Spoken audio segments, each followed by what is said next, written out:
আব্বু আমাকে ডেকে বলল যে, "বাবা, আমরা এমন কিছু করি নাই যেটা নিয়ে আমি গর্বিত হইতে পারবো, আমি অহংকার হইতে পারবো, আমি অহংকারী হইতে পারবো।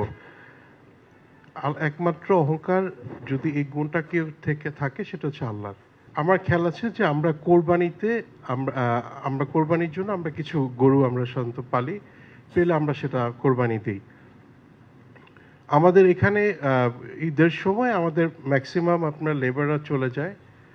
কিছু কিছু লেবার থাকে, কারণ কিছু কিছু ইন্ডাস্ট্রি আমরা তখনও আপনার খোলা থাকে। তো লেবার সর্দারদেরকে আব্বু সবসময় ওখানে ডেকে নিয়ে আসে, এবং এটা আমার পছন্দ বা আমার ফ্যামিলি অন্য কারোর পছন্দ করেছে কিনা সেটা বিষয় না, বাট ওনারা আগে পছন্দ করবে যে এই গরুটা ওনারা কোরবানি দিবে, তখন ওরা ওখান থেকে নিয়ে যায়। আমি ওনার ভিতরে কোনো সময় অহংকার এই জিনিসটা কোনো সময় দেখি নাই। শুধু অহংকার না, আমাদের কোনো একটা অ্যাওয়ার্ড আমরা উইন করার ফলে আমরা পেপারে একটা অ্যাড দেওয়ার জন্য চিন্তা ভাবনা করলাম। তো ওখানে রাইট আপে অহংকার এবং গর্বিত কথাটা লেখা ছিল। আব্বু আমাকে ডেকে বলল যে, "বাবা, আমরা এমন কিছু করি নাই যেটা নিয়ে আমি গর্বিত হইতে পারবো, আমি অহংকার হইতে পারবো, আমি অহংকারী হইতে পারবো। একমাত্র অহংকার যদি এই গুণটা কেউ থেকে থাকে সেটা হচ্ছে আল্লাহর। সো তোমরা এই কথাটা বাদ দিয়ে দাও।" এরপর থেকে আমরা আসলে অহংকার গর্বিত কথাটা আসলে আমরা সাধারণত ইউজ করি না। আমরা সেখানে ধন্যবাদ জ্ঞাপন করি সাধারণত। আমার আরেকটা ঘটনা মনে পড়ে যে, এটা আমি যখন 2006-এ আমি নতুন অফিসে জয়েন করি, তখন সে মুহূর্তে ইন্টারন্যাশনাল মার্কেটে সুগারের প্রাইস হঠাৎ করে ফল করে। তখন মৌলভীবাজার থেকে আপনার অনেক ব্যবসায়ী আব্বুর কাছে আসলেন।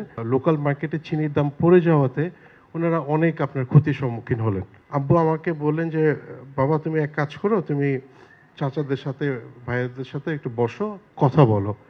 ওনাদের কি অসুবিধা তুমি একটু দেখো।" তা আমি কথা বললাম, তো স্বাভাবিক যেটা দেখলাম যে, যে দামে আসলে চিনি বিক্রি হচ্ছে ইন্টারন্যাশনাল মার্কেটে, আপনার এই চিনির দাম কমে যাওয়াতে লোকাল মার্কেটের বাজারে অনেক পড়ে গেছে। সো এখানে ওনাদের চিনিটাতে অনেক লস করবেন।